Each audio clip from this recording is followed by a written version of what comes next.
जय हिंद दोस्तों, आपका स्वागत है आपके अपने YouTube चैनल उमंग क्लासेस में।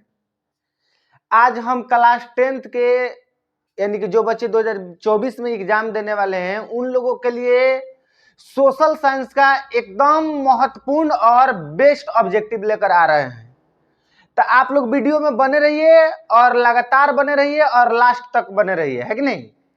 तो चलिए हम लोग बिना कुछ देर किए और आज 50 ऑब्जेक्टिव देखने वाले हैं। कितने ऑब्जेक्टिव देखने वाले हैं बाबू?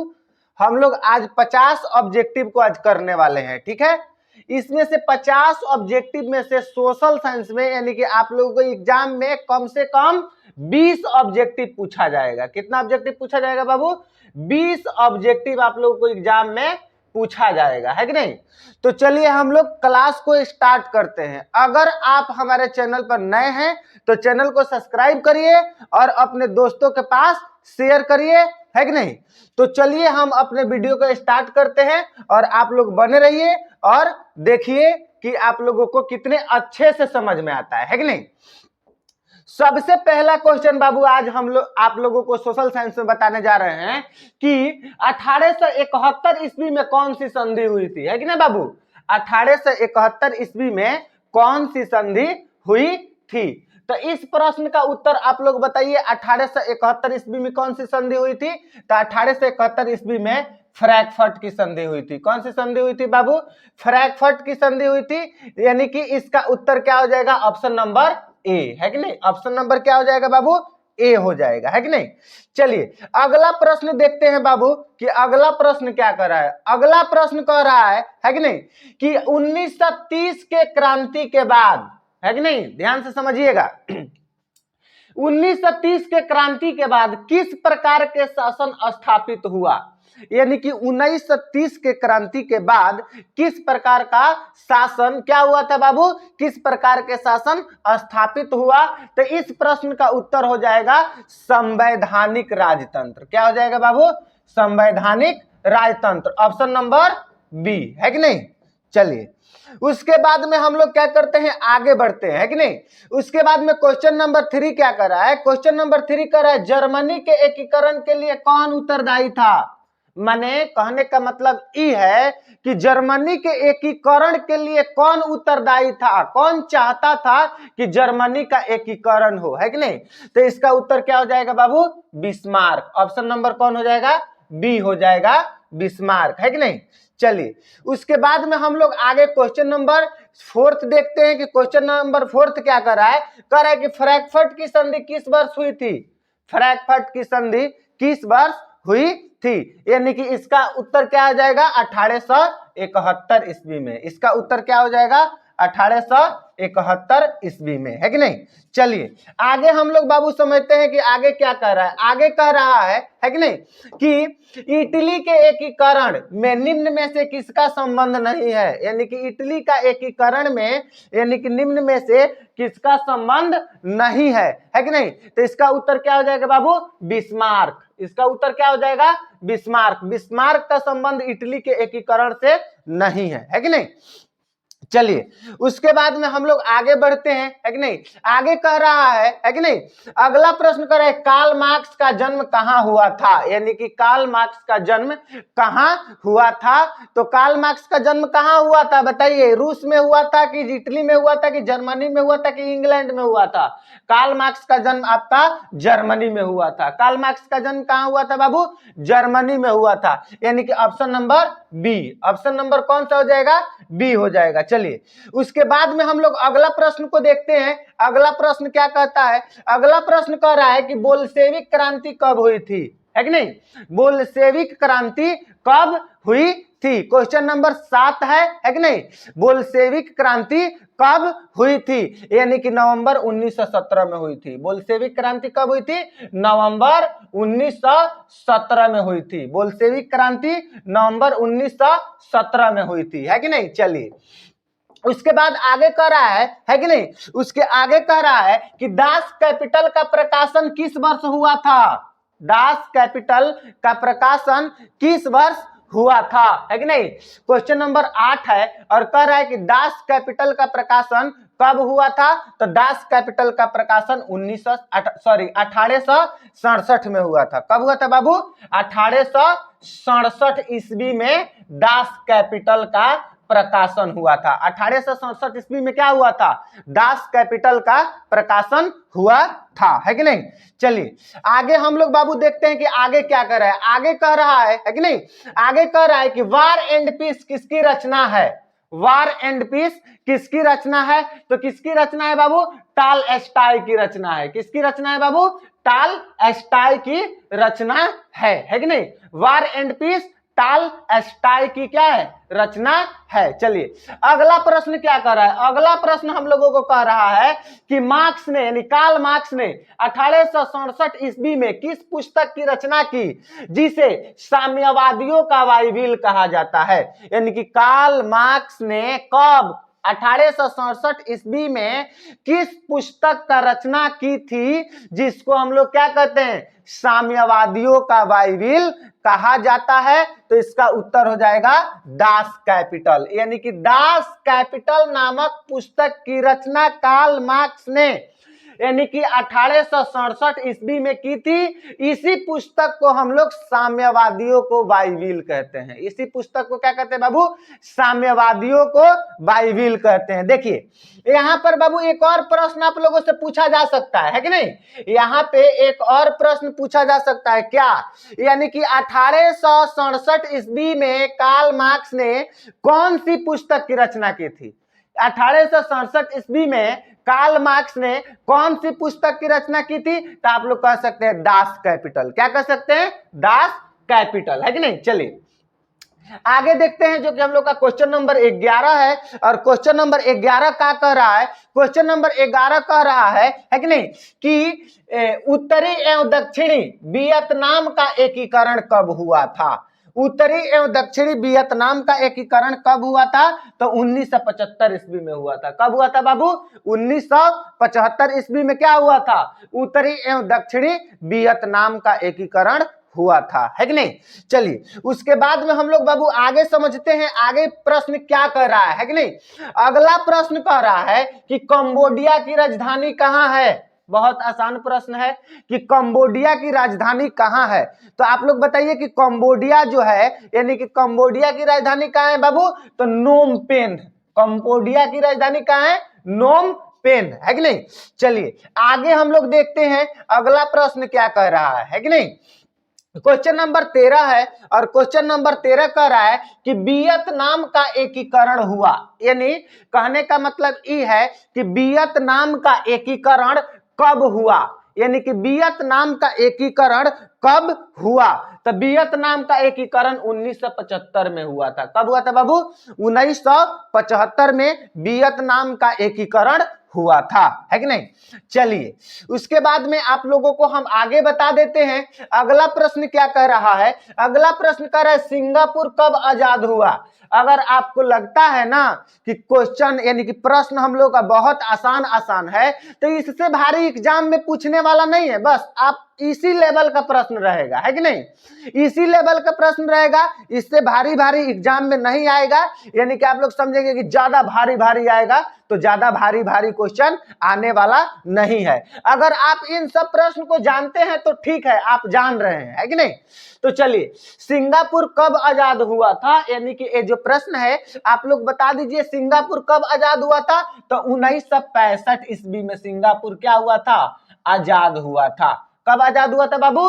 1965 ईस्वी में सिंगापुर आजाद हुआ था। ठीक है, चलिए आगे हम लोग देखते हैं कि अगला प्रश्न क्या कह रहा है। और ये प्रश्न तो आप लोगों को पता ही होगा, बहुत आसान प्रश्न है कि नहीं? बहुत आसान प्रश्न है। कह रहा है जालियांवाला बाग हत्याकांड कब हुआ था? यानी कि जालियांवाला बाग हत्याकांड कब हुआ था? तो जालियांवाला बाग हत्याकांड बाबू कब हुआ था? बता दीजिए आप लोग। 13 अप्रैल 1919 को हुआ था। कब हुआ था? 13 अप्रैल 1919 को जालियांवाला बाग हत्याकांड हुआ था, है कि नहीं? चलिए उसके बाद में क्वेश्चन नंबर हम लोगों का कह रहा है वेदों की ओर लौटो नारा किसने दिया था? वेदों की ओर लौटो नारा किसने दिया था? तो स्वामी दयानंद सरस्वती ने वेदों की ओर लौटो नारा दिया था। यानी कि वेदों की ओर लौटो नारा किसने दिया था बाबू? स्वामी दयानंद सरस्वती ने वेदों की ओर लौटो नारा दिया था, है कि नहीं? चलिए उसके बाद में हम लोग आगे समझने की कोशिश करते हैं। अगला प्रश्न क्या कह रहा है? हम लोगों का अगला प्रश्न कह रहा है बाबू कि ब्रह्म समाज की स्थापना किसने की? ब्रह्म समाज की स्थापना किसने की? तो आप लोग बताइए, ब्रह्म समाज की स्थापना किसने की? राजा राम मोहन राय ने की। किसने की थी बाबू? राजा राम मोहन राय ने की थी। यानी कि इसका उत्तर हो जाएगा ए। यानी कि ब्रह्म समाज की स्थापना किसने की थी? तो राजा राम मोहन ने ब्रह्म समाज की स्थापना की थी, है कि नहीं? चलिए उसके बाद में हम लोग अगला प्रश्न देखते हैं। अगला प्रश्न क्या कह रहा है? अगला प्रश्न कह रहा है गांधी जी ने साबरमती आश्रम की स्थापना किस वर्ष की? यानी कि जो गांधी जी थे उन्होंने साबरमती आश्रम की स्थापना किस वर्ष किए थे? तो गांधी जी ने साबरमती आश्रम की स्थापना 1916 ईस्वी में किए थे। कब किए थे बाबू? गांधी जी ने साबरमती आश्रम की स्थापना कब किए थे? तो गांधी जी ने साबरमती आश्रम की स्थापना 1916 ईस्वी में किए थे। किसी को कोई दिक्कत है बाबू? चलिए आगे बढ़ते हैं, है कि नहीं? अगला प्रश्न क्या कह रहा है? अगला प्रश्न ये कह रहा है कि असहयोग आंदोलन का प्रस्ताव कांग्रेस के किस अधिवेशन में पारित हुआ? असहयोग आंदोलन का प्रस्ताव, असहयोग आंदोलन का प्रस्ताव यानी कि कांग्रेस के किस अधिवेशन में पारित हुआ? यानी कि सितंबर कब जाके पारित हुआ बाबू? यानी कि सितंबर 1920 कलकत्ता, सितंबर 1920 कलकत्ता, है कि नहीं? चलिए अगला प्रश्न को हम लोग देखते हैं कि अगला प्रश्न क्या कह रहा है कि नहीं? अगला प्रश्न हम लोगों को कह रहा है कि नहीं बाबू? चलिए अगला प्रश्न कह रहा है 20 नंबर जो कि प्रश्न है, कह रहा है कि पूर्व स्वराज की मांग का प्रस्ताव कांग्रेस के किस वार्षिक अधिवेशन में पारित किया गया? यानी कि इसका उत्तर हो जाएगा तृतीय पंचवर्षीय। इसका उत्तर 20 नंबर है ना, इसका हो जाएगा यानी कि पूर्ण स्वराज की मांग, है कि नहीं, कि प्रस्ताव कांग्रेस के किस वार्षिक अधिवेशन में पारित हुआ? यानी कि इस प्रश्न का उत्तर हो जाएगा 1929 लाहौर, 1929 लाहौर, है कि नहीं? चलिए आगे हम लोग बाबू देखते हैं कि आगे क्या कह रहा है। आगे कह रहा है कि नहीं कि बोनस भुगतान अधिनियम किस पंचवर्षीय योजना के दौरान बना? बोनस भुगतान, है कि नहीं, बोनस भुगतान अधिनियम किस पंचवर्षीय योजना के दौरान बना, है कि नहीं? यानी कि इसका उत्तर हो जाएगा यानी कि तृतीय पंचवर्षीय योजना। इसका उत्तर क्या हो जाएगा बाबू? ऑप्शन नंबर सी, तृतीय पंचवर्षीय योजना, है कि नहीं? चलिए अगला प्रश्न क्या कह रहा है? अगला प्रश्न ये कह रहा है, अगला प्रश्न ये कह रहा है कि अंतर्राष्ट्रीय श्रमिक संगठन का मुख्यालय कहाँ है? अंतर्राष्ट्रीय श्रमिक संगठन का मुख्यालय कहाँ है? तो अंतर्राष्ट्रीय श्रमिक संगठन का मुख्यालय जेनेवा में है। कहां पे है बाबू? जेनेवा में है कि नहीं? आप लोग याद रखिएगा अच्छे से, है कि नहीं? चलिए अगला प्रश्न क्या कर रहा है? अगला प्रश्न कर रहा है कि निम्न में से किस सुख गुरु, निम्न में से किस सिख गुरु का जन्म पटना में हुआ था? यानी तो इसका उत्तर हो जाएगा आपके 10वें। इसका उत्तर क्या हो जाएगा? 10वें, है कि नहीं? इसका उत्तर हो जाएगा आपका 10वें, है कि नहीं? चलिए अगला प्रश्न क्या कर रहा है? अगला प्रश्न को हम लोग देखेंगे। अगला प्रश्न हम लोगों को कह रहा है कि बिहार बंगाल से कब पृथक हुआ? यानी कि जो बिहार था वो बंगाल से कब अलग हुआ? जो बिहार था वो बंगाल से कब जाके अलग हुआ, पृथक हो गया? यानी कि इस प्रश्न का उत्तर हो जाएगा 1912 ईस्वी में। कब जाके अलग हुआ बाबू? 1912 ईस्वी में बिहार क्या हो गया? बंगाल से पृथक हो गया। यानी कि बंगाल से बिहार 1912 ईस्वी में अलग हो गया। ठीक है, चलिए उसके बाद में हम लोग आगे समझते हैं कि अगला प्रश्न क्या कह रहा है। अगला प्रश्न ये कह रहा है कि गिरमिटिया मजदूर बिहार के किस क्षेत्र में भेजे जाते थे? यानी कि जो गिरमिटिया मजदूर होते थे वो बिहार के कौन सा क्षेत्र में भेजे जाते थे बाबू? तब पश्चिमी क्षेत्र में भेजे जाते थे। कौन सा क्षेत्र में भेजे जाते थे? पश्चिमी क्षेत्र में भेजे जाते थे, है कि नहीं। गिरमिटिया मजदूर थे जो बिहार के पश्चिमी क्षेत्र में क्या हो जाते थे, भेजे जाते थे। चलिए अगला प्रश्न को बाबू हम लोग देखते हैं कि अगला प्रश्न क्या कह रहा है। अगला प्रश्न ये कह रहा है कि भाखड़ा नंगल परियोजना किस नदी पर बनी हुई है, यानी कि भाखड़ा नंगल परियोजना किस नदी पर बनी हुई है। तो किस नदी पर बनी हुई है बाबू, तो इसका उत्तर हो जाएगा सतलज। क्या हो जाएगा बाबू, option number B, option number B Sutlej. Sutlej नदी के किनारे पर, यानी सतलज नदी के किनारे पर ही या सतलज नदी पर ही क्या बना है आपको, भाखड़ा नंगल परियोजना बना है। क्या बना है बाबू, भाखड़ा नंगल परियोजना बना है। चलिए उसके बाद में हम लोग आगे समझते हैं, आगे क्या कह रहा है। आगे कह रहा है कि भारत का सबसे लंबा बांध कौन सा है। ये बहुत इजी प्रश्न है, यानी कि भारत का सबसे लंबा बांध कौन सा है। अगर आप लोगों को इतना आसान भी प्रश्न न पता है तो आप लोग समझ लीजिएगा, है कि नहीं। यानी कि भारत का सबसे लंबा बांध कौन सा है बाबू, तो भारत का सबसे लंबा बांध हीराकुंड बांध है। ऑप्शन नंबर क्या हो जाएगा, ए हो जाएगा। यानी कि भारत का सबसे लंबा बांध हीराकुंड बांध है। भारत की सबसे लंबा बांध बाबू क्या हो जाएगा, हीराकुंड बांध हो जाएगा। ठीक है, चलिए उसके बाद में हम लोग बाबू आगे बढ़ते हैं, है कि नहीं। चलिए अगला प्रश्न क्या कह रहा है। अगला प्रश्न एक कह रहा है कि नर्मदा घाटी परियोजना किस राज्य से संबंधित है।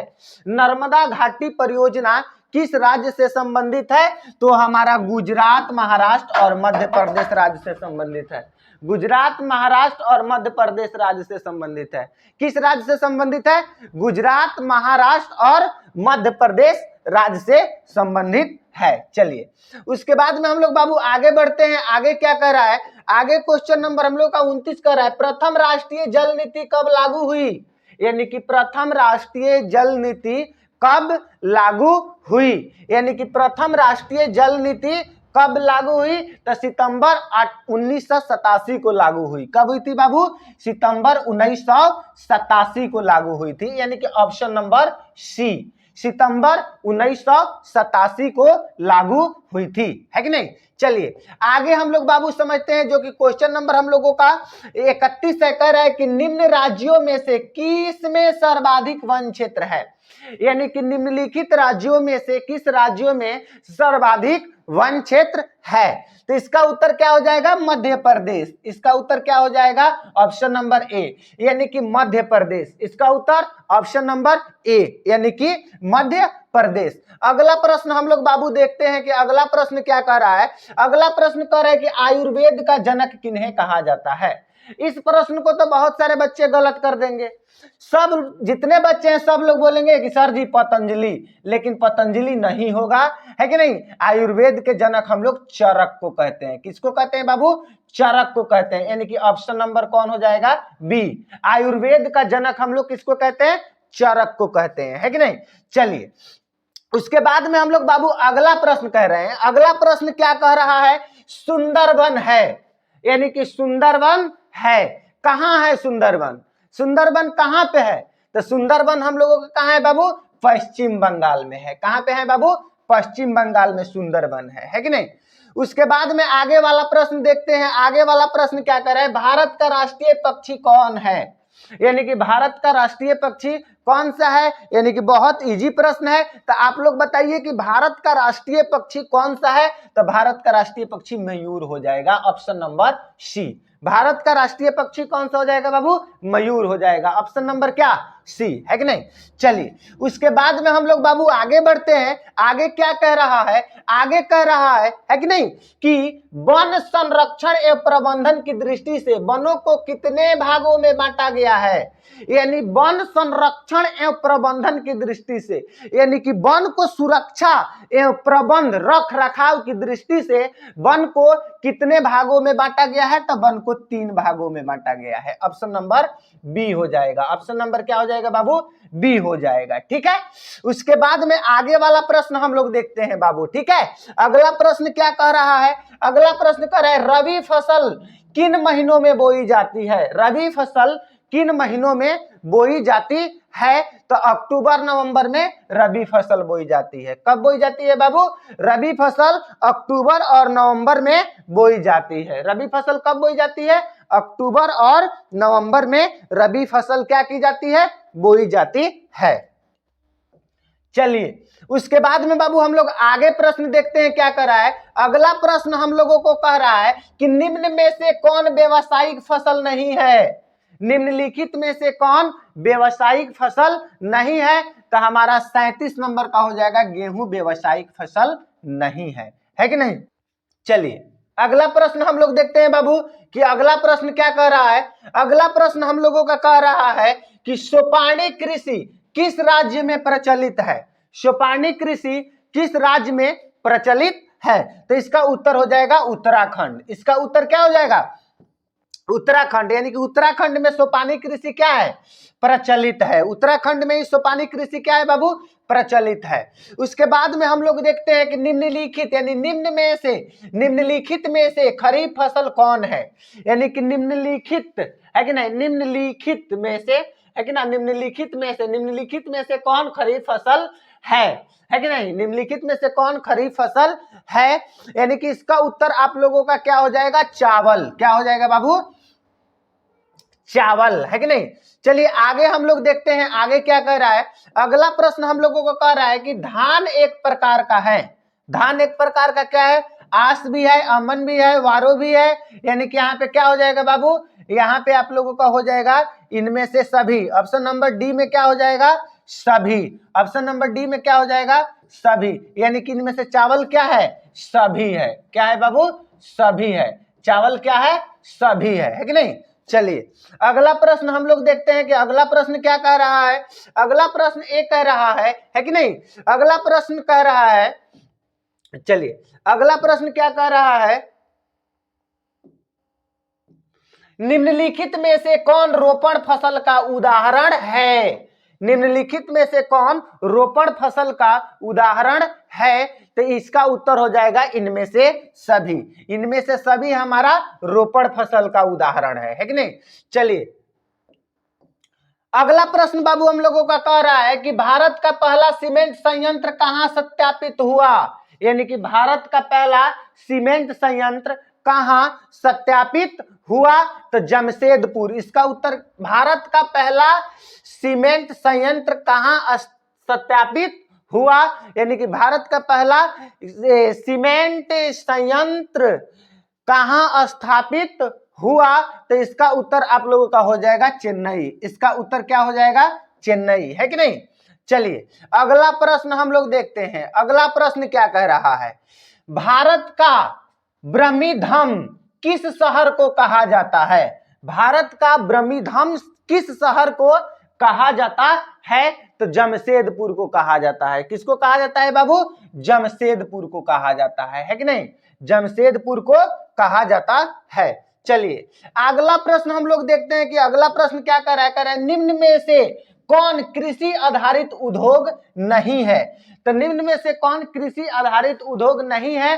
तो इसका उत्तर हो जाएगा सीमेंट उद्योग जो है हमारा कृषि आधारित उद्योग नहीं है। ऑप्शन नंबर सी हो जाएगा। ऑप्शन नंबर क्या हो जाएगा बाबू? ऑप्शन नंबर सी हो जाएगा, है कि नहीं? चलिए अगला प्रश्न हम लोग देखते हैं कि अगला प्रश्न क्या कह रहा है कि नहीं? अगला प्रश्न हम लोगों को कह रहा है कि नहीं कि उत्तर रेलवे का मुख्यालय कहां है? उत्तर रेलवे का मुख्यालय कहां है? तो उत्तर रेलवे का मुख्यालय नई दिल्ली में है। उत्तर रेलवे का मुख्यालय कहां है बाबू? नई दिल्ली में है। उत्तर रेलवे का मुख्यालय नई दिल्ली में है। चलिए अगला प्रश्न हम लोग देखते हैं कि अगला प्रश्न क्या कह रहा है। अगला प्रश्न हम लोगों को कह रहा है कि नहीं कि अगला प्रश्न में कह रहा है कि ऑल इंडिया रेडियो का नाम बदलकर, ऑल इंडिया रेडियो का नाम बदलकर यानी कि ऑल इंडिया रेडियो का नाम बदलकर आकाशवाणी कब किया गया?